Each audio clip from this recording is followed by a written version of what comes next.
Master key അക്കാഡമിയുടെ പുതിയൊരു video ക്ലാസ്സിലേക്ക് സ്വാഗതം. ഇന്ന് നമ്മൾ എക്സ്പ്ലെയിൻ ചെയ്യാൻ പോകുന്നത് ISO OSA റെഫറൻസ് മോഡലിനെ കുറിച്ചാണ്. കേരള PSCയുടെ ഏത് കമ്പ്യൂട്ടർ സയൻസ് ബേസ്ഡ് ആയുള്ള ഏത് എക്സാമിനേഷൻ നിങ്ങൾ നോക്കിയാലും അതിൻ്റെ ക്വസ്റ്റ്യൻ പേപ്പർ നിങ്ങൾ അനലൈസ് ചെയ്യാനും ഈ ഒരു സെക്ഷനിൽ നിന്നും നിങ്ങൾക്ക് ക്വസ്റ്റ്യൻ ഉറപ്പായിട്ട് ചോദിച്ചിരിക്കും. വളരെ ഇമ്പോർട്ടൻ്റ് ആയ നെറ്റ്വർക്കിനകത്തും അതുപോലെ ഡാറ്റ കമ്മ്യൂണിക്കേഷൻ എന്ന ടോപ്പിക്കിൽ ഏറ്റവും ഇമ്പോർട്ടൻ്റ് ആയ ക്വസ്റ്റ്യൻ ആണ്. കഴിഞ്ഞ കേരള PSCയുടെ higher secondary school teacher junior 2018 നടന്ന എക്സാമിന് നിങ്ങൾ നോക്കിയാൽ മതി, പല ലെയറുകളിൽ നിന്നും പല പ്രോട്ടോകോളിൽ നിന്നും ക്വസ്റ്റ്യൻസ് നമുക്ക് ചോദിച്ചിട്ടുണ്ട്. നെറ്റ്വർക്ക് വളരെ ഇമ്പോർട്ടൻ്റ് ആയ ഡാറ്റ കമ്മ്യൂണിക്കേഷൻ എന്ന ടോപ്പിക്ക് ഹയർ സെക്കൻഡറി സ്കൂൾ ടീച്ചറിന്റെ പോസ്റ്റിലേക്ക് നടക്കുന്ന എക്സാമിന് വളരെ ഇമ്പോർട്ടൻ്റ് ആണ്. ആ ഇമ്പോർട്ടൻ്റ് ആയ ടോപ്പിക്കിൽ ഏറ്റവും ഇമ്പോർട്ടൻസ് കൂടുതലുള്ള ഒരു സ്ഥലമാണ് ISO OSA റെഫറൻസ് മോഡൽ. കഴിഞ്ഞ വർഷവും ഓട്ടോ നെഗോസിയേഷൻ എവിടെയാണ് നടക്കുന്നത്, ഓരോ ലെയറിൽ നടക്കുന്ന പ്രോട്ടോകോൾ, ചില ലെയറുകളുടെ പേര് പറഞ്ഞിട്ട് അവിടെ നടക്കുന്ന പ്രോട്ടോകോൾ ഏതാണ്, അവിടെ ഇരിക്കുന്ന യൂസ് ചെയ്യുന്ന പ്രോട്ടോകോൾ ഏതാണ്, ഇങ്ങനെയുള്ള പല ക്വസ്റ്റ്യൻസും ISO OSA റെഫറൻസ് മോഡലിനെ കുറിച്ച് ചോദിച്ചിട്ടുണ്ട്. തൊട്ട് മുമ്പാണ് junior instructor computer hardware and computer networks and hardware maintenance എന്ന് പറയുന്ന കോഴ്സിലേക്ക് എന്ന് പറയുന്ന ജൂനിയർ ഇൻസ്ട്രക്ടർ പോസ്റ്റ് ITIലുള്ള ടീച്ചിങ് പോസ്റ്റിലാണ്. അവിടെയും നമുക്ക് ഈ ഒരു സെക്ഷനിൽ നിന്ന്, അതായത് ISO OSA റെഫറൻസ് മോഡലിൽ നിന്ന് വളരെയധികം ക്വസ്റ്റ്യൻസ് ചോദിച്ചിരുന്നു. അതുകൊണ്ട് വളരെ ഇമ്പോർട്ടൻ്റ് ആയ കേരള PSC എഴുതുന്ന അല്ലെങ്കിൽ ടെക്നിക്കൽ കോഴ്സ് എഴുതുന്ന ടെക്നിക്കൽ പോസ്റ്റുകളിലേക്ക് അപ്ലൈ ചെയ്യുന്ന ആർക്കും വളരെ ഇമ്പോർട്ടൻ്റ് ആയ ഒരു ടോപ്പിക്കാണ് ISO OSA reference model. ISO എന്ന് പറഞ്ഞാൽ international organisation for standardisation, international standards organisation എന്ന് പലരും പറയാറുണ്ട്. ഇന്റർനാഷണൽ ഓർഗനൈസേഷൻ ഫോർ സ്റ്റാൻഡർഡൈസേഷൻ ആണ് ഇതിന്റെ യഥാർത്ഥ എക്സ്പാൻഷൻ. OSA എന്താണ്? ISO is international organisation for standardization. അവർ ഡെവലപ്പ് ചെയ്ത ഒരു പ്രോട്ടോകോൾ സ്യൂട്ട് ആണ് OSA. എന്താണ് പ്രോട്ടോകോൾ സ്യൂട്ട്? നിങ്ങൾ ഇതിനു മുമ്പ് ഉണ്ടായിരുന്ന പ്രീവിയസ് ലെസൺ നിങ്ങൾ കേട്ട് കഴിഞ്ഞാൽ നിങ്ങൾക്ക് മനസ്സിലാകും എന്താണ് പ്രോട്ടോകോൾ സ്യൂട്ടിന്റെ ആവശ്യം എന്ന് പറഞ്ഞാൽ. ഓരോ പ്രോട്ടോകോളിനും അതിൻ്റെതായ ആപ്ലിക്കേഷൻസ് ഉണ്ട് അല്ലെ. TCPയും UDPയും ട്രാൻസ്പോർട്ടേഷൻ പ്രോട്ടോകോൾ ആണ്. ഫയൽ ഡൗൺലോഡ് ചെയ്യാൻ അല്ലെങ്കിൽ ഫയൽ അപ്ലോഡ് ചെയ്യാൻ വേണ്ടി നമ്മൾ ഫയൽ ട്രാൻസ്ഫർ പ്രോട്ടോകോൾ യൂസ് ചെയ്യുന്നു. മെയിൽ അയക്കാൻ നമ്മൾ സിമ്പിൾ മെയിൽ ട്രാൻസ്ഫർ പ്രോട്ടോകോൾ എന്ന് വിളിക്കുന്ന SMTP യൂസ് ചെയ്യുന്നു എന്നുള്ളതെല്ലാം നമ്മൾ ആ ഒരു വീഡിയോയിൽ നമ്മൾ കവർ ചെയ്തിട്ടുണ്ട്. അപ്പോൾ ഓരോ ആപ്ലിക്കേഷനും വേണ്ടി നമ്മൾ ഓരോ സെപ്പറേറ്റ് പ്രോട്ടോകോൾസ് ആണ് നമ്മളെ സഹായിക്കുന്നത് അല്ലെ. അങ്ങനെയാണെങ്കിൽ എന്ത് ചെയ്യണം? നമുക്ക് ഒരു മെയിൽ അയക്കണമെങ്കിൽ മെയിൽ അയക്കാൻ SMTP വേണം. പക്ഷെ ഈ മെയിൽ സെൻഡ് ചെയ്ത് എവിടെ ചെല്ലണം? റിസീവറിൽ ചെല്ലണം അല്ലെ. അപ്പോൾ there should be a protocol for transmitting the data. അപ്പോൾ ട്രാൻസ്പോർട്ടേഷൻ പ്രോട്ടോകോൾ ആയ TCPയോ UDPയോ യൂസ് ചെയ്യണം അല്ലെ.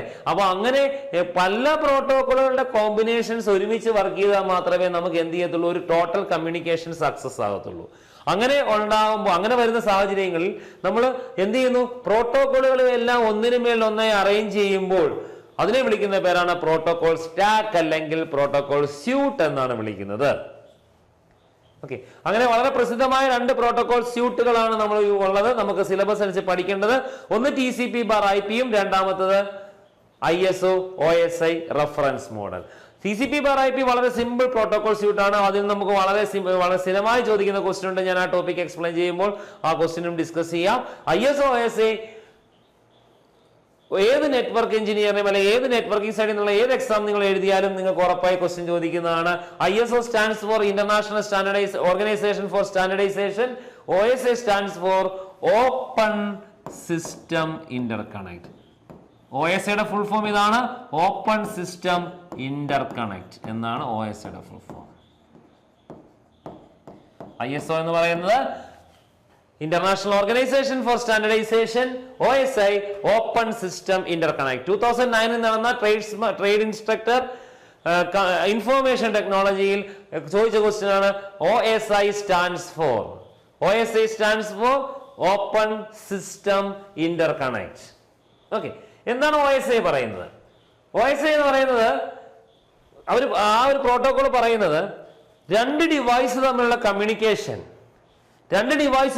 കമ്മ്യൂണിക്കേഷൻ നടക്കുന്നത് 7 ലെയറുകളായിട്ട് അല്ലെങ്കിൽ 7 ലെവലുകളായിട്ടാണെന്നാണ്, അല്ലെങ്കിൽ 7 ഘട്ടങ്ങളായിട്ടെന്നാണ് പറയുന്നത്. ഈ ഓരോ ഘട്ടത്തെയും അവർ ഓരോ ലെയർ എന്നാണ് വിളിക്കുന്നത്.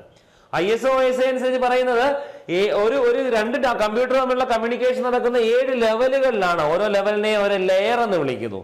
എന്തുകൊണ്ടാണ് ഇങ്ങനെ ലെയർഡ് ആയിട്ട് റെപ്രസെന്റ് ചെയ്യാൻ കാരണം? അല്ലെങ്കിൽ ഒരു ലെയർഡ് ആർക്കിടെക്ചർ. ഞാൻ ആ ലെയർഡ് ആർക്കിടെക്ചർ നമുക്കൊന്ന് കണ്ടിട്ട് തിരിച്ചു വരാം. ഇതാണ് ISO OS ആർക്കിടെക്ചർ. ഏറ്റവും മേളിൽ തുടങ്ങിയ application layer, presentation layer, session layer, transport layer, network layer, data link layer, physical layer. ചില സ്ഥലങ്ങളിൽ തിരിച്ച് താഴെ എന്നും പറയാറുണ്ട്. താഴെ എന്ന് പറയുന്നതാണ് കുറച്ചും കൂടെ ആപ്റ്റ് എന്നാണ് തോന്നുന്നത്. കാരണം ഇതിനെയാണ് ലെയർ 1 എന്ന് വിളിക്കുന്നത്, physical layer. Layer 2 data link layer. നമ്മൾ എപ്പോഴും താഴെ നിന്ന് മുകളിലേക്കാണ് പറയുന്നത് എന്ത് ലെയറിനെ ലിസ്റ്റ് ചെയ്യുന്നത്. ഒന്ന് ലെയർ 1 എന്ന് പറഞ്ഞാൽ ഫിസിക്കൽ ലെയർ, ലെയർ 2 എന്ന് പറഞ്ഞാൽ ഡാറ്റ ലിങ്ക് ലെയർ, ലെയർ 3 എന്ന് പറയുന്നത് നെറ്റ്വർക്ക് ലെയർ, ലെയർ 4 എന്ന് പറഞ്ഞാൽ transport layer, layer 5 session layer, layer 6 presentation layer, layer 7 application layer. ഇങ്ങനെയാണ് നമ്മൾ സാധാരണ റെപ്രസെന്റ് ചെയ്യുന്നത്. പക്ഷെ പഠിക്കാനുള്ള എളുപ്പത്തിനും അതിന്റെ വർക്കിങ്ങിന്റെ എക്സ്പ്ലനേഷനും എളുപ്പമാകുന്നതിന് വേണ്ടി ഞാൻ ഇതിനെ തിരിച്ച് ആപ്ലിക്കേഷൻ ലെയർ മുതൽ താഴേക്കാണ് ഇതിനെ എക്സ്പ്ലെയിൻ ചെയ്യുന്നത്. അപ്പൊ ഇങ്ങനെ 7 ലെയറുകളായിട്ടാണ് ഏത് 2 കമ്പ്യൂട്ടർ തമ്മിലുള്ള കമ്മ്യൂണിക്കേഷൻ നടക്കുന്നത്. നിങ്ങൾക്കറിയാം, നിങ്ങൾ വാട്സപ്പിൽ ഒരു മെസ്സേജ് ടൈപ്പ് ചെയ്ത ശേഷം നിങ്ങൾ നിങ്ങളുടെ റിസീവറിന് അയച്ചു കൊടുക്കുമ്പോൾ വാട്സപ്പ് 2 ടിക്ക് ഇടുന്നുണ്ട്, ഒരു ടിക്ക് ഇടുന്നുണ്ട് അല്ലെ. ഒരു ടിക്ക് എന്തിനായിരുന്നു? നമ്മുടെ ഫോണിൽ നിന്ന് ഈ ഡാറ്റ പുറത്തേക്ക് പോയി എന്നാണ് അല്ലെ. നിങ്ങൾ ആ സെൻഡ് ബട്ടൺ പ്രസ് ചെയ്ത് കഴിഞ്ഞു കഴിയുമ്പോൾ ആ ടിക്ക് വീഴുന്ന സമയമില്ലേ, ഇതിനിടയ്ക്കുള്ള സമയം, ആ ഗ്യാപ്പിനെ ISO OS 7 ലെവലുകളായിട്ടാണ്, 7 ലെയറുകളായിട്ടാണ് ഡിവൈഡ് ചെയ്തിരിക്കുന്നത്. ഒന്നുകൂടെ പറയാം, ഞാൻ ഒന്നുകൂടെ എക്സാമ്പിൾ റിപ്പീറ്റ് ചെയ്യാം. നിങ്ങൾ വാട്സാപ്പിൽ ഒരു മെസ്സേജ് അയക്കുമ്പോൾ ആ വാട്സാപ്പിൽ നിങ്ങൾ ഹായ് എന്നൊരാൾക്ക് ടൈപ്പ് ചെയ്ത ശേഷം നിങ്ങൾ എൻ്റർ അല്ലെങ്കിൽ നിങ്ങൾ ആ ഒരു സെൻഡ് ബട്ടൺ പ്രസ് ചെയ്ത് കഴിഞ്ഞ് നിങ്ങൾക്കൊരു ടിക്ക് മാർക്ക് വീഴുന്ന സമയം വളരെ ചെറിയ സമയമാണ് അല്ലെ. ആ ചെറിയ സമയത്തിനുള്ളിൽ നടക്കുന്ന പ്രോസസ്സുകളെ 7 ലെവലുകളായിട്ട് നമ്മൾ ക്ലാസിഫൈ ചെയ്തിരിക്കുന്നു. ആ 7 ലെവലുകൾ ഇതൊക്കെയാണ്. താഴെ എന്ന് പറഞ്ഞു കഴിഞ്ഞാൽ ഫിസിക്കൽ ലെവൽ അല്ലെങ്കിൽ physical layer, data link layer, network layer, transport layer, session layer, presentation layer, application layer. ഇതിനകത്തുള്ള ആദ്യത്തെ 3 ലെയറുകളെ നമ്മൾ ആപ്ലിക്കേഷൻ ഡിപ്പെൻഡന്റ് ലെയർ എന്ന് വിളിക്കുന്നു. ആപ്ലിക്കേഷൻ ഡിപ്പെൻഡന്റ് ലെയർ എന്ന് വിളിക്കുന്നു. ആദ്യത്തെ 3 ലെയറുകളെ നമ്മൾ ആപ്ലിക്കേഷൻ ഡിപ്പെൻഡന്റ് ലെയർ എന്ന് വിളിക്കുന്നു. താഴത്തെ 3 ലെയറുകളെ ഏതൊക്കെ ലെയറുകളാണ്? Physical layer, data link layer, network layer. ഇവരെ 3 പേരെയും നമ്മൾ നെറ്റ്വർക്ക് ഡിപ്പെൻഡന്റ് ലെയർ എന്ന് വിളിക്കുന്നു. ഇവരെ നമ്മൾ വിളിക്കുന്ന പേരെന്താ? നെറ്റ്വർക്ക് ഡിപ്പെൻഡന്റ് ലെയർ എന്ന് വിളിക്കുന്നു. അപ്പം ലെയേഴ്സിനെ 2 ആയിട്ട് കാറ്റഗറൈസ് ചെയ്തിരിക്കുന്നു. ആപ്ലിക്കേഷൻ ഡിപ്പെൻഡന്റ് ലെയേഴ്സ് എന്നും നെറ്റ്വർക്ക് ഡിപ്പെൻഡന്റ് ലെയേഴ്സ് എന്നും 2 ആയിട്ട് ക്ലാസിഫൈ ചെയ്തിരിക്കുന്നു. ഈ ആപ്ലിക്കേഷൻ ഡിപ്പെൻഡന്റ് ലെയറിനും നെറ്റ്വർക്ക് ഡിപ്പെൻഡന്റ് ലെയറിനും ഇടയ്ക്കുള്ള ഒരു ഇന്റർമീഡിയറ്റ് ആയിട്ടാണ് ആര് നിൽക്കുന്നത്? ട്രാൻസ്പോർട്ട് ലെയർ നിൽക്കുന്നത്. നമ്മൾ ഇന്നത്തെ വീഡിയോയിൽ നമ്മൾ കവർ ചെയ്യാൻ ഉദ്ദേശിക്കുന്നത് ഏറ്റവും മേളിൽ നിന്നുള്ള ആപ്ലിക്കേഷൻ ഡിപ്പെൻഡന്റ് ലെയറും ട്രാൻസ്പോർട്ട് ലെയറുമാണ് നമ്മൾ ഈ ഒരു വീഡിയോയിൽ കവർ ചെയ്യുന്നത്. അപ്പൊ നമ്മൾ ആദ്യത്തെ ആപ്ലിക്കേഷൻ ലെയറിലേക്ക് വരികയാണ്. എന്താണ് ആപ്ലിക്കേഷൻ ലെയർ? അപ്പൊ ഇവിടെ എന്തുകൊണ്ടാണ് ഈ ലെയർഡ് ആർക്കിടെക്ചറിന്റെ ആവശ്യം? ഓരോ ലെയറിലും ഓരോ തരം പ്രോട്ടോക്കോളും ഓരോ ഡിവൈസുകളുമാണ് വർക്ക് ചെയ്യുന്നത്.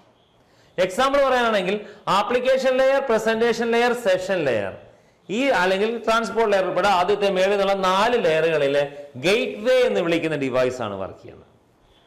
നെറ്റ്വർക്ക് ലെയറിലേക്ക് വരുമ്പോൾ അവിടെ റൗട്ടർ എന്ന് വിളിക്കുന്ന കേട്ടിട്ടുണ്ടാവും അല്ലെ. റൗട്ടർ എന്ന് വിളിക്കുന്ന ഡിവൈസ് ആണ് വർക്ക് ചെയ്യുന്നത്. ഡാറ്റ ലിങ്ക് ലെയറിലേക്ക് വരുമ്പോൾ ബ്രിഡ്ജസും അല്ലെ, ബ്രിഡ്ജ് ആണ് വർക്ക് ചെയ്യുന്നത്. അതുപോലെ ഫിസിക്കൽ ലെയറിലേക്ക് വരുമ്പോൾ റിപ്പീറ്റേഴ്സ് ആണ് വർക്ക് ചെയ്യുന്നത്. അപ്പൊ ഇതിനു മുമ്പ് കേരള PSC എക്സാമിന് ചോദിച്ചിരുന്നു ഹബ് ഓപ്പറേറ്റ്സ്. ഞാനത് എക്സ്പ്ലെയിൻ ചെയ്യാം. അതൊരു കൺഫ്യൂസിങ് ക്വസ്റ്റ്യൻ ആണ് കേരള PSC ഭാഗത്തു നിന്ന്. പക്ഷെ അതിന് അവർക്ക് കൃത്യമായ ന്യായീകരണങ്ങളും കൊണ്ട് hub operates at physical layer. Okay, നമുക്ക് അതിനെക്കുറിച്ച് എക്സ്പ്ലെയിൻ ചെയ്യാം. അപ്പൊ ഓരോ ലെയറിലും ഓരോ ഡിവൈസ് ആണ് വർക്ക് ചെയ്യുന്നത്. അപ്പൊ നിങ്ങൾക്ക് ഒരു പെർട്ടിക്കുലർ ഇപ്പൊ നെറ്റ്വർക്ക് ലെയറിന് കുറച്ച് ജോലികളുണ്ട്. ഓക്കെ, ആ ജോലി നടക്കുന്നില്ല എങ്കിൽ അതിന്റെ അർത്ഥം എന്താ? ആ ലെയറിൽ കണക്ട് ചെയ്തിരിക്കുന്ന ഡിവൈസ് വർക്ക് ചെയ്യുന്നില്ല. അതായത് റൗട്ടർ വർക്ക് ചെയ്യുന്നില്ല. ഇപ്പൊ ഡാറ്റ ലിങ്ക് ലെയറിലാണ് എറർ വരുന്നതെങ്കിലോ, ഡാറ്റ ലിങ്ക് ലെയറിൽ, അതായത് നിങ്ങൾക്ക് എക്സാമ്പിൾ പറയുകയാണെങ്കിൽ ഡാറ്റ ലിങ്ക് ലെയറിന് ചെയ്യാനുള്ള കുറെ ജോലികളുണ്ട്. ആ ജോലികൾ വർക്ക് ചെയ്യുന്നില്ലെങ്കിൽ, നടക്കുന്നില്ലെങ്കിൽ എന്താ അർത്ഥം? ആ ലെയറിൽ ഇരിക്കുന്ന ഡിവൈസ് പ്രോപ്പർ ആയിട്ട് വർക്ക് ചെയ്യുന്നില്ല. ബ്രിഡ്ജ് അതെടുത്ത് മാറ്റിയാൽ മതി. ബ്രിഡ്ജ് ഒരു എക്സാമ്പിൾ ആണ് അവിടെ വർക്ക് ചെയ്യുന്നത് അല്ലെ. അതുപോലെ നെറ്റ്വർക്ക് ലെയർ അതിന്റെ ഫംഗ്ഷൻസ് പ്രോപ്പർ ആയിട്ട് നടക്കുന്നില്ല എങ്കിൽ അതിനർത്ഥം എന്താ? നെറ്റ്വർക്ക് ലെയറിൽ വർക്ക് ചെയ്യുന്ന ഡിവൈസസ് കറക്റ്റ് ആണ്. റൗട്ടർ പ്രോപ്പർ ഫംഗ്ഷൻ അല്ല. ആ റൗട്ടർ മാറ്റി വേറെ റൗട്ടർ വെക്കണം, അല്ലെങ്കിൽ അതൊന്നുകൂടെ അതിന്റെ വർക്കിംഗ് ഒന്ന് റെക്ടിഫൈ ചെയ്യണം. അപ്പൊ ഈസി ആയിട്ട് നമുക്ക് എന്ത് ചെയ്യാൻ പറ്റും? ട്രബിൾ ഷൂട്ട് ചെയ്യാൻ പറ്റും എന്നുള്ളതാണ് ഈ ലെയേർഡ് ആർക്കിടെക്ചറിന്റെ ഒരു ബെനിഫിറ്റ്. ഓക്കെ, അപ്പൊ നമ്മൾ ആദ്യം 7 ലെയറുകൾ പറഞ്ഞു. ഈ ലെയറുകളുടെ എല്ലാം പേരുകൾ നന്നായിട്ട് ഓർത്തിരിക്കാൻ ശ്രമിക്കുക. നമ്മൾ അതിനുശേഷം പോകുന്നത് ആദ്യത്തെ, ഞാനിത് പറയുന്നത് ടോപ്പിൽ നിന്നാണ്. നമ്മൾ എപ്പോഴും പറയുന്നു ലെയർ 1 എന്ന് പറയുന്നത് ഫിസിക്കൽ ലെയർ ആണ്. നിങ്ങൾ എപ്പോഴും ഓർക്കുക, ലെയർ 1 എന്ന് പറയുന്നത് ഫിസിക്കൽ ലെയർ ആണ്. എങ്കിൽ പോലും വർക്കിംഗ് പ്രിൻസിപ്പിളിന്റെ അടിസ്ഥാനത്തിൽ ഞാൻ ഇതിനെ മേളിൽ നിന്ന് താഴേക്ക് പറയാൻ, അതായത് 7ാമത്തെ ലെയറിൽ നിന്ന് തിരിച്ച് താഴേക്ക് 1ാമത്തെ ലെയറിലേക്ക് പറയാനാണ് ഞാൻ ആഗ്രഹിക്കുന്നത്. ഏറ്റവും മേളിലുള്ള ലെയർ ആണ് ആപ്ലിക്കേഷൻ ലെയർ. എന്താണ് ആപ്ലിക്കേഷൻ ലെയർ ചെയ്യുന്നത്? ഏതൊരു കമ്മ്യൂണിക്കേഷന്റെയും എക്സ്ട്രീം പോയിന്റ്സ്, അതായത് എക്സ്ട്രീം പോയിന്റ്സ് എന്ന് പറഞ്ഞു കഴിഞ്ഞാൽ ഏതൊരു കമ്മ്യൂണിക്കേഷൻ തുടങ്ങുന്ന സ്ഥലവും ആ കമ്മ്യൂണിക്കേഷൻ അവസാനിക്കുന്ന സ്ഥലവും ആപ്ലിക്കേഷൻ ലെയർ ആണ്. എന്താണ് ആപ്ലിക്കേഷൻ ലെയറിനകത്ത് ഇരിക്കുന്നത്? Application layer supports an application software to run. Example പറയാൻ, എനിക്ക് എൻ്റെ ഫ്രണ്ടിന് വാട്സപ്പിൽ മെസ്സേജ് അയക്കണം. ഞാൻ എന്ത് ചെയ്യണം? എൻ്റെ മൊബൈൽ ഫോൺ എടുത്ത് ആദ്യം വാട്സപ്പ് ഓപ്പൺ ചെയ്യണം. എൻ്റെ വാട്സപ്പ് ഉണ്ടെങ്കിൽ മാത്രമേ എനിക്ക് മെസ്സേജ് അയക്കാൻ പറ്റൂ, അല്ലെ? വാട്സപ്പിലാണ് എനിക്ക് ഫ്രണ്ടിന് മെസ്സേജ് അയക്കണമെങ്കിൽ ആ സോഫ്റ്റ്വെയർ എൻ്റെ സിസ്റ്റത്തിൽ ഉണ്ടാകണം, ശരിയല്ലേ? ആ സോഫ്റ്റ്വെയർ റൺ ചെയ്യുന്ന ലെയറിനെയാണ് എന്ത് വിളിക്കുന്നത്? Application layer. Application layer support an application software to run. ഒരു ആപ്ലിക്കേഷൻ സോഫ്റ്റ്വെയറിനെ റൺ ചെയ്യാൻ സഹായിക്കുന്ന ലെയറിനെയാണ് നമ്മൾ എന്ത് വിളിക്കുന്നത്? ആപ്ലിക്കേഷൻ ലെയർ എന്ന് വിളിക്കുന്നത്. അപ്പൊ എനിക്കറിയാം, ഞാൻ എൻ്റെ വാട്സപ്പ് എടുത്തു, ഞാൻ എൻ്റെ ഫ്രണ്ടിന് ഹായ് എന്ന് ടൈപ്പ് ചെയ്തു, ഞാൻ സെൻഡ് ചെയ്തു. ഈ കമ്മ്യൂണിക്കേഷൻ എപ്പോഴാണ് കംപ്ലീറ്റ് ആകുന്നത്?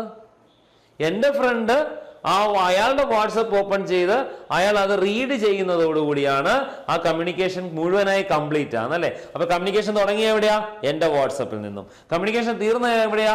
എൻ്റെ റിസീവർ, എൻ്റെ ഫ്രണ്ട് എൻ്റെ റിസീവറിന്റെ വാട്സപ്പ് ഓപ്പൺ ചെയ്ത് അയാൾ അത് കണ്ടു കഴിയുമ്പോൾ, അല്ലെ? ഈ 2 സ്ഥലത്തെ കമ്മ്യൂണിക്കേഷൻ ആണ്. അപ്പൊ എന്താ? ഇവിടെ തുടങ്ങി അടുത്ത വാട്സപ്പിൽ അവസാനിച്ചു. അപ്പൊ എന്താ? അയാളുടെ ആപ്ലിക്കേഷൻ ലെയറിനാണ് അത് അവസാനിക്കുന്നത്. അപ്പൊ എല്ലാ സെൻഡറിലും റിസീവറിലും ആണെങ്കിലും കമ്മ്യൂണിക്കേഷൻ തുടങ്ങുന്നതും കമ്മ്യൂണിക്കേഷൻ തീരുന്നതും ഏത് ലെയറിലാണ്? ആപ്ലിക്കേഷൻ ലെയറിലാണ്. അതുകൊണ്ടാണ് ഈ ലെയറിനെ എക്സ്ട്രീം പോയിന്റ് ഓഫ് കമ്മ്യൂണിക്കേഷൻ എന്ന് വിളിക്കുന്നത്. എന്താണ് ആപ്ലിക്കേഷൻ ലെയറിന്റെ duty? Application layer is responsible to run an application. അതായത് നിങ്ങളുടെ വാട്സപ്പ് റൺ ആണെങ്കിൽ ആപ്ലിക്കേഷൻ ലെയർ വേണം. എന്തൊക്കെയാണ് ആപ്ലിക്കേഷൻ ലെയറിന്റെ duty? If you have a WhatsApp you can send files, അല്ലെ? ഫയൽ അയക്കാൻ പറ്റും. നിങ്ങൾക്ക് മെയിൽ ഐ ഡി ഓപ്പൺ ചെയ്ത് നിങ്ങൾക്ക് എന്ത് ചെയ്യാൻ പറ്റും? നിങ്ങൾക്ക് മെയിൽ അയക്കാൻ പറ്റും. പക്ഷെ മെയിൽ ഐ ഡി ഓപ്പൺ ചെയ്യണമെങ്കിൽ you should have Gmail in your computer, you should have Gmail in your mobile phone. അപ്പൊ അത് നടക്കുന്ന ആപ്ലിക്കേഷൻ ലെയറിലാണ്, അല്ലെ? Okay, then what is next? Network virtual terminal. എന്താണ് ഈ നെറ്റ്വർക്ക് വിർച്വൽ ടെർമിനൽ കൊണ്ട് ഉദ്ദേശിക്കുന്നത്? Network virtual terminal കൊണ്ട് ഉദ്ദേശിക്കുന്നത് ആപ്ലിക്കേഷൻ ലെയറിന്റെ സഹായത്തോടുകൂടി നിങ്ങൾക്ക് ജിമെയിൽ ആക്സസ് ചെയ്യണം. നിങ്ങൾ എങ്ങനെയാണ് ജിമെയിൽ ആക്സസ് ചെയ്യുന്നത്? ആദ്യം www.gmail.com എന്ന് കൊടുക്കും, അല്ലെ? പക്ഷെ അവിടെ നിങ്ങൾക്ക് അതിനെ ആക്സസ് ചെയ്യണമെങ്കിൽ എന്ത് ചെയ്യണം? ഒരു യൂസർ നെയിമും പാസ്വേഡും കൊടുക്കണം. അതുപോലെ തന്നെ network virtual terminal means you can give your user name and password and you can access A distance system, അല്ലെ? ദൂരെ ഇരിക്കുന്ന ഒരു സിസ്റ്റം നിങ്ങൾക്ക് ആക്സസ് ചെയ്യാൻ പറ്റും. That is network virtual terminal. ഇതാണ് ഒരു ആപ്ലിക്കേഷൻ ലെയറിന്റെ ഡ്യൂട്ടി. അപ്പൊ നമ്മൾ എന്ത് ചെയ്യുന്നറിയാമോ? ഞാൻ പഴയ വാട്സപ്പിലേക്ക് തിരിച്ചു വരാം. ഞാൻ എൻ്റെ വാട്സപ്പ് ഓപ്പൺ ചെയ്തു. ഞാൻ എൻ്റെ വാട്സപ്പ് ഓപ്പൺ ചെയ്യുമ്പോൾ ഞാനിപ്പോൾ എൻ്റെ ആപ്ലിക്കേഷൻ ഓപ്പൺ ചെയ്തു. ആപ്ലിക്കേഷൻ ഓപ്പൺ ചെയ്യുമ്പോൾ ഞാനിപ്പോൾ നിൽക്കുന്ന ആപ്ലിക്കേഷൻ ലെയറിലാണ്. ആപ്ലിക്കേഷൻ ലെയറിൽ നിന്നുകൊണ്ട് ഞാൻ എൻ്റെ ഫ്രണ്ടിനെ ഹായ് എന്ന് ടൈപ്പ് ചെയ്തു. ഞാൻ സെൻഡ് ബട്ടൺ ക്ലിക്ക് ചെയ്തു. ഞാൻ സെൻഡ് ബട്ടൺ ക്ലിക്ക് ചെയ്യുമ്പോൾ ഇത് തൊട്ട് താഴെയുള്ള പ്രസന്റേഷൻ ലെയറിലേക്ക് വരും. അപ്പൊ ഞാൻ എന്താ പറഞ്ഞത്? ഏറ്റവും മേലുള്ള ആപ്ലിക്കേഷൻ ലെയറിൽ വെച്ചിട്ട് ഞാൻ എൻ്റെ ഡേറ്റ ടൈപ്പ് ചെയ്തു. എനിക്ക് ആർക്ക് അയക്കേണ്ട മെസ്സേജ് എന്താണോ ആ മെസ്സേജ് ഞാൻ ആപ്ലിക്കേഷൻ ലെയറിൽ വെച്ച് ടൈപ്പ് ചെയ്തു. ആപ്ലിക്കേഷൻ ലെയറിൽ വെച്ച് ടൈപ്പ് ചെയ്ത ശേഷം ഞാൻ എന്ത് ചെയ്തു? ഞാൻ എൻ്റെ സെൻഡ് ബട്ടൺ ക്ലിക്ക് ചെയ്തപ്പോൾ ഇത് നേരെ തൊട്ട് താഴെയുള്ള ഏത് ലെയറിലേക്ക് വന്നു? പ്രസന്റേഷൻ ലെയറിലേക്ക് വന്നു. എന്താണ് പ്രസന്റേഷൻ ലെയർ ചെയ്യുന്നത്? എന്താണ് പ്രസന്റേഷൻ ലെയർ ചെയ്യുന്നത്? Presentation layer is responsible to make the data in a presentable form. ഡാറ്റയെ പ്രസന്റബിൾ ഫോമിലേക്ക് ആക്കുക എന്നാണ് പ്രസന്റേഷൻ ലെയർ ചെയ്യുന്നത്. എന്താ ഈ പ്രസന്റബിൾ ഫോം? കുറച്ച് നമുക്ക് ഡീറ്റെയിൽഡ് ആയിട്ട് പറയേണ്ടി വരും. നമ്മൾ അയക്കുന്ന ഡാറ്റ നമ്മളെല്ലാവരും ഡിഫറെന്റ് മാനുഫാക്ചറേഴ്സ് ഡെവലപ്പ് ചെയ്ത ലാപ്ടോപ്സ് അല്ലെങ്കിൽ സിസ്റ്റം ഹാർഡ്വെയർ, അതുപോലെ തന്നെ നമ്മൾ യൂസ് ചെയ്യുന്ന നെറ്റ്വർക്ക് ഡിഫറെന്റ് പ്രൊവൈഡേഴ്സ് ആയിരിക്കാം, ഡിഫറെന്റ് സ്പീഡ് ആയിരിക്കും. അതുകൊണ്ട് തന്നെ ഒരിക്കലും നമുക്ക് പറയാൻ പറ്റില്ല എന്റെ സെന്ററിന്റെ സ്പീഡ് എന്റെ സെന്ററിന്റെ ബാൻഡ്വിഡ്ത്ത് എന്നേക്കാൾ കൂടുതലാകാം കുറവായിരിക്കാം, സെയിം ആകുമെന്നൊന്നും ഒരിക്കലും നമുക്ക് പറയാൻ പറ്റില്ല. അപ്പൊ എന്ത് ചെയ്യണം, നമ്മുടെ ഡാറ്റ എപ്പോഴും കംപ്രസ്ഡ് ആയിട്ടായിരിക്കണം, അല്ലെ എപ്പോഴും ഡാറ്റ ചെറുതാകും തോറും നമുക്കറിയാമല്ലോ, വലിപ്പം കുറയും തോറും നമുക്ക് ഈസി ആയിട്ട് ട്രാൻസ്മിറ്റ് ചെയ്യാൻ പറ്റും. അതുകൊണ്ട് ഡാറ്റയുടെ സൈസ് കുറയ്ക്കുക, that means it should be compressed. അതുപോലെ തന്നെ എന്ത് ചെയ്യും, അപ്പൊ ആരെ കംപ്രസ് ചെയ്യേണ്ടത്, സെന്റർ അതിനെ കംപ്രസ് ചെയ്യണം, അല്ലെ. അതുപോലെ സെന്റർ അയക്കുന്ന ഡാറ്റ പലപ്പോഴും ഒരു പബ്ലിക് നെറ്റ്വർക്കിൽ കൂടെ ഇന്റർനെറ്റ് വഴിയായിരിക്കും ട്രാൻസ്ഫർ ചെയ്യുന്നത്. അപ്പൊ അവിടെ ആരുണ്ടാവും, അവിടെ ഒരു അറ്റാക്കർ ഉണ്ടാകാൻ സാധ്യതയുണ്ട്. അപ്പൊ എന്ത് ചെയ്യാൻ പറ്റും, അറ്റാക്കർ ഉണ്ടാകണം, എന്ത് ചെയ്യണം, ഞാൻ അറ്റാക്കറിൽ നിന്നും എന്റെ ഡാറ്റയെ പ്രൊട്ടക്ട് ചെയ്യണം, അല്ലെ. എങ്ങനെ പ്രൊട്ടക്ട് ചെയ്യാൻ പറ്റും, ഏതെങ്കിലും ഒരു ഫോമിലേക്ക്, ഏതെങ്കിലും ഒരു കോഡഡ് ഫോർമാറ്റിലേക്ക് കൺവേർട്ട് ചെയ്താൽ നമുക്ക് നമ്മുടെ ഡാറ്റയെ എന്ത് ചെയ്യാൻ പറ്റും, ഒരു പരിധി വരെ പ്രൊട്ടക്ട് ചെയ്യാൻ പറ്റും. എങ്ങനെ കോഡഡ് ഫോർമാറ്റിലേക്ക് മാറ്റാൻ പറ്റും, അങ്ങനെ കോഡഡ് ഫോർമാറ്റിലേക്ക് മാറ്റുന്ന മെക്കാനിസത്തെ വിളിക്കുന്ന പേരാണ് എൻക്രിപ്ഷൻ എന്നാണ് വിളിക്കുന്നത്. എന്താണ് എൻക്രിപ്ഷൻ? അപ്പൊ ആരാ എൻക്രിപ്ഷൻ ചെയ്യുന്നത്, ഞാൻ എനിക്ക് അയക്കേണ്ട ഡാറ്റയ്ക്ക് പ്രൊട്ടക്ഷൻ കൊടുക്കാൻ വേണ്ടി ഞാൻ എന്ത് ചെയ്യുന്നു, അതിനെ കോഡഡ് ഫോർമാറ്റിലേക്ക് മാറ്റുന്നു. അതിനെയാണ് എന്ത് വിളിക്കുന്നത്, എൻക്രിപ്ഷൻ എന്ന് വിളിക്കുന്നത്. അപ്പൊ ഞാൻ അയച്ചു കഴിഞ്ഞ ഡാറ്റ എൻക്രിപ്റ്റഡ് ആയിട്ട് എവിടെ കൂടി ഇങ്ങനെ ട്രാൻസ്മിറ്റ് ചെയ്യും, നെറ്റ്വർക്ക് കൂടെ പോയി എന്റെ റിസീവർ. അപ്പൊ നമ്മൾ പലപ്പോഴും വാട്സപ്പിൽ കണ്ടിട്ടില്ലേ, this message is encrypted, end to end encrypted എന്ന് കാണിക്കാറില്ലേ. എന്താ അത്, നിങ്ങൾ അയക്കുന്ന മെസ്സേജ് ഒരു കൺവേർട്ടഡ് ഫോമിലേക്ക് കൺവേർട്ട് ചെയ്ത ശേഷമാണ് അയക്കുന്നത്. അതുകൊണ്ട് തന്നെ ഒരു അറ്റാക്കർ ഇതിനെ ഈ മെസ്സേജിനെ കണ്ടാലും അയാൾക്ക് എന്താണെന്ന് മനസ്സിലാകത്തില്ല, ഇതിന്റെ ഒറിജിനൽ ഡാറ്റ അയാൾക്ക് മനസ്സിലാകത്തില്ല. സോ ഇറ്റ് ഈസ് പ്രൊട്ടക്റ്റഡ്, അല്ലെ. അതിനാണ് എന്ത് വിളിക്കുന്നത്, എൻക്രിപ്ഷൻ എന്ന് വിളിക്കുന്നത്. അപ്പൊ എൻക്രിപ്റ്റഡ് ആയ ഡാറ്റ എവിടെ ചെല്ലണം, റിസീവർ ചെന്ന് കഴിഞ്ഞാൽ റിസീവർ അതിൽ നിന്ന് ഒറിജിനൽ ഡാറ്റ ആക്കി മാറ്റണ്ടേ, അതിനെ വിളിക്കുന്ന പേരാണ് ഡീക്രിപ്ഷൻ. അങ്ങനെ എൻക്രിപ്ഷൻ സെന്ററിൽ അത് എൻക്രിപ്ഷനും at the sender side this layer performs encryption and at the receiver side this layer performs the decryption.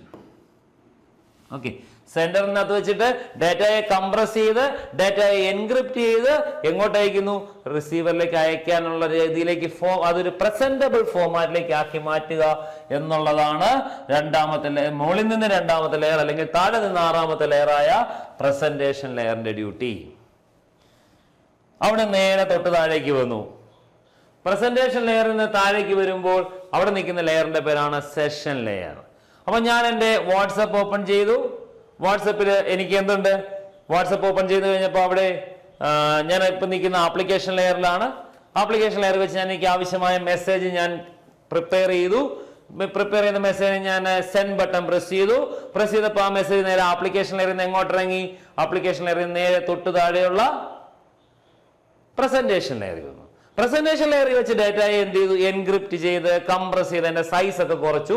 ഇനി എന്ത് ചെയ്യണം, ഡാറ്റ സെൻഡ് ചെയ്യണം. എൻ്റെ ഒരു സിമ്പിൾ ക്വസ്റ്റ്യൻ, നമുക്ക് മെസ്സേജ് ഫോർമാറ്റ് ചെയ്ത് സെൻഡ് ചെയ്യുന്ന വാട്സപ്പിൽ ഇന്റർനെറ്റ് വേണമെന്ന് നിർബന്ധമൊന്നുമില്ല, അല്ലേ. നമുക്ക് മെസ്സേജ് ടൈപ്പ് ചെയ്യാൻ വാട്സപ്പ് ഓപ്പൺ ചെയ്താൽ നമുക്ക് ടൈപ്പ് ചെയ്യാം. അതേപോലെ നമ്മൾ എന്ത് ചെയ്യണം, ഇവിടെയും നമ്മൾ ഇത്രയും കാര്യങ്ങൾ ചെയ്യുന്നതിന് നമ്മൾ ഇന്റർനെറ്റ് കണക്ടിവിറ്റിയോ നെറ്റ്വർക്ക് കണക്ഷനെ കുറിച്ച് ബോധർ ചെയ്യേണ്ട. പക്ഷെ തൊട്ടടുത്ത ലെയറിലേക്ക് വരുമ്പോൾ ഈ സെഷൻ ലെയറിന്റെ റെസ്പോൺസിബിലിറ്റി ആണ് സെഷൻ എസ്റ്റാബ്ലിഷ്മെന്റ്. എന്താണ് സെഷൻ? രണ്ട് കമ്പ്യൂട്ടേഴ്സ് തമ്മിൽ കണക്ഷൻ എസ്റ്റാബ്ലിഷ് ചെയ്യുന്ന സമയത്തെ വിളിക്കുന്ന പേരാണ് ഒരു session. Session is the time for which A connection is established. ഒരു കണക്ഷൻ എസ്റ്റാബ്ലിഷ് ചെയ്ത് നിൽക്കുന്ന സമയത്തെ വിളിക്കുന്ന പേരാണ് എന്ത്, സെഷൻ എന്ന് വിളിക്കുന്നത്. അപ്പോൾ ഒരു സെഷൻ എസ്റ്റാബ്ലിഷ്, അപ്പൊ ഇവിടെ വെച്ചിട്ടാണ് കണക്ഷൻ ചെക്ക് ചെയ്യുന്നത്, സെഷൻ എസ്റ്റാബ്ലിഷ് ചെയ്യുന്നത്. സെഷൻ എസ്റ്റാബ്ലിഷ് ചെയ്ത് കഴിയുമ്പോൾ എന്ത് ചെയ്യും, ട്രാൻസ്മിറ്റ് ചെയ്യും, ഡാറ്റ ട്രാൻസ്മിറ്റ് ചെയ്യും, അല്ലെ. നമ്മൾ അയക്കുന്ന ഡാറ്റയെ വിളിക്കുന്ന പേരാണ് ഡയലോഗ് എന്നാണ് വിളിക്കുന്നത്. അതുകൊണ്ട് തന്നെ സെഷൻ എസ്റ്റാബ്ലിഷ് ചെയ്തെങ്കിൽ മാത്രമേ നമുക്ക് എന്ത് ചെയ്യാൻ പറ്റൂ, ഡയലോഗ് ട്രാൻസ്മിറ്റ് ചെയ്യാൻ പറ്റത്തുള്ളൂ. അതുപോലെ ഡയലോഗ് കൺട്രോൾ, ഡയലോഗ് അയക്കാൻ പറ്റുമോ, എന്ത് വേണം, സെഷൻ വേണം. സെഷൻ ചെയ്യുന്ന ആരാണ്, സെഷൻ ലെയർ ആണ്. സെഷൻ എന്ന് പറഞ്ഞാൽ എന്താ, കണക്ഷൻ ആണ്. കണക്ഷൻ സെറ്റപ്പ് ചെയ്ത് കണക്ഷൻ എസ്റ്റാബ്ലിഷ് ചെയ്ത് ആ കണക്ഷനിൽ കൂടെ ഡാറ്റ ട്രാൻസ്മിറ്റ് ചെയ്യാൻ നമ്മളെ സഹായിക്കുക എന്നുള്ളതാണ് ഡയലോഗ് കൺട്രോൾ കൊണ്ട് ഉദ്ദേശിക്കുന്നത്. So dialogue control is the responsibility of dash layer, session layer. Encryption is the responsibility of dash layer, presentation layer. Dash acts as a network virtual terminal. Application layer acts as a network virtual terminal. Okay. Then dialogue control. Then synchronization. എന്താണ് synchronization? Synchronization പറയുന്നതിന് മുമ്പ് നമുക്ക് തൊട്ടടുത്ത ലെയറിൽ പോയിട്ട് തിരിച്ചു വന്നിട്ട് synchronization ചെയ്യാം, പഠിക്കാം. എന്താണ് സിങ്കർണൈസേഷൻ? അതിന് മുമ്പ് തൊട്ട് 4ാമത്തെ ലെയറായ ട്രാൻസ്ഫർ. ഇപ്പൊ നമ്മളിപ്പോ എവിടെ നിന്ന് വന്നു? നമ്മുടെ ഡാറ്റ ആപ്ലിക്കേഷൻ ലെയറിൽ തുടങ്ങി, അവിടെ നേരെ എങ്ങോട്ടേക്ക് ഇറങ്ങി? പ്രസന്റേഷൻ ലെയറിൽ വന്നു. പ്രസന്റേഷൻ ലെയറിൽ നേരെ താഴേക്ക് വന്നിട്ട് എങ്ങോട്ടെത്തി? സെഷൻ ലെയറിൽ വന്നു. സെഷൻ ലെയറിൽ വന്നപ്പോഴാണ് കണക്ഷൻ ഉണ്ടോ എന്ന് ചെക്ക് ചെയ്ത്. ഇപ്പോഴാണ് നമ്മുടെ വാട്സപ്പ് ചെക്ക് ചെയ്യുന്നത്, whether there is an internet connectivity or not. ശരിയല്ലേ? ഇനി എന്ത് ചെയ്യും? അയക്കും. അല്ല, അയക്കാൻ പറ്റത്തില്ല, ആയിട്ടില്ല. അപ്പൊ ഇവിടെ വെച്ചിട്ട് നമ്മുടെ 4ാമത്തെ ലെയർ. അപ്പൊ നമ്മളിപ്പോ പറഞ്ഞ 3 ലെയർ നമ്മൾ ഏത് ലെയർ ആയിരുന്നു? നെറ്റ്വർക്ക് ഡിപ്പെൻഡന്റ് ലെയർ ആയിരുന്നു? അല്ല, ആപ്ലിക്കേഷൻ ഡിപ്പെൻഡന്റ് ലെയർ നമ്മൾ എക്സ്പ്ലെയിൻ ചെയ്തു. ഈ ആപ്ലിക്കേഷൻ ഡിപ്പെൻഡന്റ് ലെയറിനും താഴെ നിൽക്കുന്ന 3 ലെയറായ നെറ്റ്വർക്ക് ഡിപ്പെൻഡന്റ് ലെയറിനെയും തമ്മിൽ കണക്ട് ചെയ്യുന്ന ഒരാളാണ്, ഇന്റർമീഡിയറി ആണ് നമ്മുടെ ട്രാൻസ്പോർട്ട് ലെയർ. എല്ലാ സ്ഥലങ്ങളിലും ലെയർ 4 എന്ന് പറഞ്ഞാൽ അത് ഏതാണ്? മേളിൽ നിന്ന് വായിച്ചാലും ലെയർ 4 ആണ്, താഴെ നിന്ന് വായിച്ചാലും ലെയർ 4 ആണ്. അതുകൊണ്ട് ലെയർ 4 എന്ന് ധൈര്യമായിട്ട് വിളിക്കുക അല്ലെ. ലെയർ 4 എന്ന് എപ്പോഴും ട്രാൻസ്പോർട്ട് ലെയറിനെ വിളിക്കുന്ന മറ്റൊരു പേരാണ് layer 4. It perform segmentation and reassembly. ഇവിടെ നിന്നാണ് നമ്മൾ പഠിക്കേണ്ട ഒരു വലിയ ഇമ്പോർട്ടന്റ് ആയ കാര്യം. നമ്മൾ ഓരോ ലെയറിൽ നിന്ന് ഇങ്ങനെ മെസ്സേജ് ഇറങ്ങി താഴേക്ക് നമുക്ക് അയക്കുന്ന മെസ്സേജ് ഹായ് അല്ലെങ്കിൽ വലിയ ഏത് മെസ്സേജ് ആണെങ്കിലും അതങ്ങനെ വന്നു കഴിയുമ്പോൾ ഈ ട്രാൻസ്പോർട്ട് ലെയർ എന്തറിയാവോ? ഒരു വലിയൊരു മെസ്സേജ് ആണെന്നിരിക്കട്ടെ, ഈ മെസ്സേജിനെ ട്രാൻസ്പോർട്ട് ലെയർ കുറെ കഷ്ണങ്ങൾ, പീസുകളാക്കി ഡിവൈഡ് ചെയ്യും. ഈ കിട്ടുന്ന ഒരു പീസിനെ വിളിക്കുന്ന പേരാണ് ഒരു സെഗ്മെന്റ് എന്നാണ് വിളിക്കുന്നത്. അപ്പൊ എന്താ ട്രാൻസ്പോർട്ട് ലെയർ ചെയ്യുന്നത്? ട്രാൻസ്പോർട്ട് ലെയർ അയക്കേണ്ട മെസ്സേജിനെ കുറെ ചെറിയ ചെറിയ സെഗ്മെന്റ്സ് ആക്കി ഡിവൈഡ് ചെയ്യും. പക്ഷെ എവിടെ വെച്ച് സെഗ്മെന്റ് ആക്കി ഡിവൈഡ് ചെയ്യും? എത്ര വലിപ്പത്തിലുള്ള സെഗ്മെന്റുകളാക്കി ഡിവൈഡ് ചെയ്യണം? അത് തീരുമാനിക്കുക എന്നുള്ളതാണ് സിങ്കർണൈസേഷൻ എന്ന് പറയുന്നത്. തൊട്ട് മുമ്പുണ്ടായിരുന്നില്ല. അതായത് നമ്മുടെ session layer put some checkpoints in the data that indicates where this data has to be cut. അല്ലെ, സെഷൻ ലെയർ എന്താ ചെയ്യുന്നത്? ചില പോയിന്റുകൾ മാർക്ക് ചെയ്ത് വെക്കും. എവിടെ? മെസ്സേജിനകത്ത്. ആ പോയിന്റുകളിൽ വെച്ചിട്ട് ആര്? ട്രാൻസ്പോർട്ട് ലെയർ ഈ ഡാറ്റയെ സെഗ്മെന്റുകളാക്കി മാറ്റും. ഓക്കെ, അപ്പൊ transport layer performs segmentation and reassembly. Who is responsible for dialogue control? Session layer. Segmentation and reassembly of the data is done by segmentation is done by the transport layer at the center. ഈ അയച്ച ഡാറ്റയെ വീണ്ടും കൂട്ടിച്ചേർക്കുക എന്നുള്ളതാണ് reassembly. അത് transport layer. ആരുടെ transport layer? റിസീവറിലെ transport layer ആണ് അതിനെ റീഅസംബിൾ ചെയ്യുന്നത്. ഇനി പ്രോസസ് ടു പ്രോസസ് അല്ലെങ്കിൽ end to end delivery of data. നമ്മൾ അയക്കുന്ന ഡാറ്റ ആർക്കാണ് കൊടുക്കേണ്ടത്? നമുക്കറിയാം, എന്റെ റിസീവർ ഞാനൊരു മെസ്സേജ് അയക്കുന്നു. ഞാൻ എന്റെ വാട്സപ്പിലാണ് ഹായ് അയച്ചത്. ഇത് റിസീവർ ചെന്ന് റിസീവറിന്റെ വാട്സപ്പ് ഉണ്ടായിരിക്കും, ഡിസ്കോഡ് ഉണ്ടായിരിക്കും, സ്കൈപ്പ് ഉണ്ടായിരിക്കും, ജിമെയിൽ ഉണ്ടായിരിക്കും, മെസ്സഞ്ചർ ഉണ്ടായിരിക്കും, ഇൻസ്റ്റാഗ്രാം മെസ്സഞ്ചർ ഉണ്ടായിരിക്കും. പക്ഷെ ഞാൻ അയക്കുന്ന വാട്സപ്പിലെ മെസ്സഞ്ചർ എവിടെ ചെല്ലണം? അയാളുടെ വാട്സപ്പിൽ തന്നെ റിസീവ് ചെയ്യണം. അപ്പൊ ഏത് പ്രോസസ്സിനാണ് ഈ ഡാറ്റ ഡെലിവർ ചെയ്യേണ്ടത് അത് തീരുമാനിക്കുന്നത് ആരാണ്? ട്രാൻസ്പോർട്ട് ലെയർ ആണ്. Transport layer is responsible to deliver the data to the exact program, exact application. അത് തീരുമാനിക്കുന്ന ട്രാൻസ്പോർട്ട്. ഇത് സ്ഥിരം ക്വസ്റ്റ്യൻ ആണ്. Process to process delivery is the responsibility of transport layer. End to end delivery is the responsibility of transport layer. Segmentation of data is the responsibility of transport layer. Synchronization is the responsibility of session layer. Dialogue control is the responsibility of session layer. Encryption and compression of data is the responsibility of presentation layer. Then എങ്ങനെയാണ് ഈ process to process delivery നടക്കുന്നത്? അതിനുവേണ്ടി എല്ലാ പ്രോസസ്സുകളെയും തിരിച്ചറിയാൻ വേണ്ടി ആ programme, നമ്മുടെ സിസ്റ്റത്തിൽ വർക്ക് ചെയ്യുന്ന പ്രോഗ്രാം അല്ലെങ്കിൽ പ്രോസസ്സുകൾക്ക് ഒരു നമ്പർ കൊടുക്കുന്നുണ്ട്, ഒരു യുണീക്ക് നമ്പർ കൊടുക്കുന്നുണ്ട്. ആ നമ്പറിനെ വിളിക്കുന്ന പേര് പോർട്ട് അഡ്രസ് എന്നാണ്. നമ്മൾ തൊട്ടിനി വരുന്ന സെഷനുകളിൽ നമ്മൾ IP അഡ്രസ്സുകളെ കുറിച്ച് പഠിക്കും. IP അഡ്രസ്സും പോർട്ട് അഡ്രസ്സും എന്താണ്? IP അഡ്രസ് എല്ലാവരും ഫെമിലിയർ ആയ ടൈമാണ്. എന്താണ് പോർട്ട് അഡ്രസ്? അപ്പൊ ഇതിനകത്ത് പോർട്ട് അഡ്രസ് എന്ന് പറഞ്ഞാൽ എന്താണ്? നമുക്ക് എക്സാമ്പിൾ IP അഡ്രസ് നമുക്ക് ഫെമിലിയർ ആയ ടൈമാണ് അല്ലെ. പോർട്ട് അഡ്രസ് എന്ന് പറയുന്നത് നമ്മളൊരു ഓഫീസ്, ആ ഓഫീസിൽ 5 ഡിപ്പാർട്ട്മെന്റ് ഉണ്ട്. ഓക്കെ, ഓഫീസിൽ ഒരു കോമൺ ഫോൺ നമ്പർ ഉണ്ട്. ഓക്കെ, അപ്പൊ ഞാനിപ്പോ വിളിക്കുകയാണ് +9112345678 ഓക്കെ 0 ഒരു നമ്പറിലേക്ക്. ഇതാണ് നമ്മുടെ ആ ഓഫീസിന്റെ നമ്പർ എന്നിരിക്കട്ടെ. അപ്പോൾ ഒരു കോള് വന്നു കഴിഞ്ഞാൽ ആ ഓഫീസിൽ 5 ഡിപ്പാർട്ട്മെന്റ് ഉണ്ട്. പ്രൊഡക്ഷൻ, പർച്ചേസ്, സെയിൽസ്, ഇങ്ങനെ 5 ഡിപ്പാർട്ട്മെന്റ് ഉണ്ട്. അപ്പോൾ ഒന്നാമത്തെ ഡിപ്പാർട്ട്മെന്റ് ആണ് പ്രൊഡക്ഷൻ, രണ്ടാമത്തെ ഡിപ്പാർട്ട്മെന്റ് പർച്ചേസ് ആണ്, മൂന്നാമത്തെ ഡിപ്പാർട്ട്മെന്റ് സെയിൽസ് ആണ്, നാലാമത്തത് മാർക്കറ്റിംഗ്, 5 അഡ്മിനിസ്ട്രേഷൻ. ഓക്കെ, അപ്പോൾ എനിക്ക് അത്യാവശ്യമായിട്ട് അഡ്മിനിസ്ട്രേഷൻ ഡിപ്പാർട്ട്മെന്റിലേക്ക് എൻ്റെ ഒരു കോൾ വിളിക്കണം, ഒരു ഓഫീസിന്റെ അഡ്മിനിസ്ട്രേഷൻ ഡിപ്പാർട്ട്മെന്റിലേക്ക് വിളിക്കണം. ഞാൻ എന്ത് ചെയ്യും, അവരുടെ ഒറിജിനൽ നമ്പറിലേക്ക് വിളിക്കും അല്ലേ. ആ നമ്പറാണ് നമുക്ക് എല്ലാവർക്കും അറിയാവുന്നത്. അപ്പോൾ +1911234567890 എന്ന് പറയുന്ന നമ്പർ എക്സാമ്പിൾ ഞാൻ പറഞ്ഞു. അപ്പോൾ നമ്മൾ വിളിച്ചിട്ട് ഞാൻ പറഞ്ഞു I want to connect to administrative department അല്ലേ. അപ്പോൾ എനിക്ക് അഡ്മിനിസ്ട്രേറ്റീവ് ഡിപ്പാർട്ട്മെന്റിനെ കണക്ട് ചെയ്യണമെന്ന് പറയും. അപ്പോൾ അവരെന്ത് ചെയ്യും, അപ്പൊ അവിടെ 5 ഡിപ്പാർട്ട്മെന്റ് ഉണ്ട് അല്ലേ. ഓരോ ഡിപ്പാർട്ട്മെന്റ് അവർ നമ്പർ കൊടുത്തിട്ടുണ്ട്. 1 ഏതിനാ, നമ്മൾ ആദ്യം പറഞ്ഞ പോലെ പ്രൊഡക്ഷൻ ആണ്. അപ്പൊ 1 2 3 4 അപ്പൊ 5ാമത്തെ ഡിപ്പാർട്ട്മെന്റ് ആണ് അഡ്മിനിസ്ട്രേറ്റീവ് അല്ലേ. ഉടനെ തന്നെ പറയും okay we can connect you with the extension number, so they will be pressing 5 അല്ലേ. അവർ 5 എന്ന് പ്രസ് ചെയ്യും. അപ്പൊ എന്താ, 5 എന്ന് പറയുന്ന നമ്പറിലേക്ക് റീഡയറക്റ്റ് ആവും. ഈ ഒരു കോൺസെപ്റ്റ് ആണ് പോർട്ട് നമ്പർ. ഞാൻ ആദ്യം പറഞ്ഞ നമ്മൾ വിളിക്കുന്ന നമ്പർ നമ്മുടെ IP അഡ്രസ് ആണ്, അതിൽ നിന്ന് റീഡയറക്ട് ചെയ്യപ്പെടുന്നതാണ് നമ്മുടെ പോർട്ട് നമ്പർ. അതേപോലെ ഒരു സിസ്റ്റത്തിൽ വർക്ക് ചെയ്യുന്ന എല്ലാ പ്രോസസ്സുകളെയും ഐഡന്റിഫൈ ചെയ്യാൻ വേണ്ടി അവർക്കൊരു യുണീക് നമ്പർ കൊടുക്കുന്നുണ്ട്, പോർട്ട് നമ്പർ. ഒരു സിസ്റ്റത്തിൽ മാക്സിമം വരാവുന്നത് 65,536 പോർട്ട് നമ്പർ ആണ്. 0 സ്റ്റാർട്ട് ചെയ്യുന്നത് കാരണം ഫൈനൽ വാല്യൂ 65,535. ഇതിനകത്ത് പോർട്ട് നമ്പേഴ്സിനെ നമ്മൾ വീണ്ടും 3ആയിട്ട് ക്ലാസിഫൈ ചെയ്യുന്നു: well known port number, registered port number and dynamic port number. 0 മുതൽ 1023 ആദ്യത്തെ 1024 പോർട്ട് നമ്പറുകൾ ആണ് എന്ത്, വെൽ നോൺ പോർട്ട് നമ്പർ. ഇത് എല്ലാം നമ്മുടെ പുതിയ പ്രോഗ്രാമുകളിലൊന്നും ഇത് യൂസ് ചെയ്യാൻ പാടില്ല. ഇതിനെല്ലാം കൃത്യമായി 80 എന്ന് പറഞ്ഞ പോർട്ട് നമ്പർ HTTPക്ക് വേണ്ടിയാണ്, 21 എന്ന് പറഞ്ഞ FTP, അങ്ങനെ ഫിക്സഡ് പ്രോട്ടോകോൾസിന് വേണ്ടി ഫിക്സഡ് ആയി വെച്ചിരിക്കുന്ന പോർട്ട് നമ്പറാണ്. രജിസ്റ്റേർഡ് പോർട്ട് നമ്പർ എന്ന് പറഞ്ഞാൽ 1024 മുതൽ 49,151 വരെയുള്ള പോർട്ട് നമ്പറുകൾ നമുക്ക് നമ്മുടെ ആവശ്യമനുസരിച്ച് ഉപയോഗിക്കാം. അതിനെ രജിസ്റ്റേർഡ്. ചില പ്രൈവറ്റ് പോർട്ട് നമ്പേഴ്സ് ഉണ്ട്, അത് ഓൾറെഡി ബുക്ക്, അത് നമുക്ക് യൂസ് ചെയ്യാൻ പറ്റും. വാട്സപ്പ് ഒക്കെ പ്രൈവറ്റ് പോർട്ട് നമ്പറുകളിൽ വർക്ക് ചെയ്തതാണ്.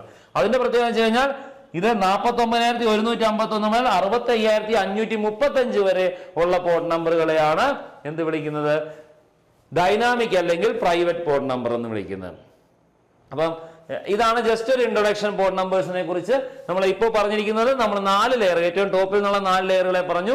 നമുക്ക് അടുത്ത 3 ലെയറുകൾ, നെറ്റ്വർക്ക് ഡിപ്പെൻഡന്റ് ലെയർ, നമുക്ക് അടുത്ത വീഡിയോയിൽ പരിശോധിക്കാം.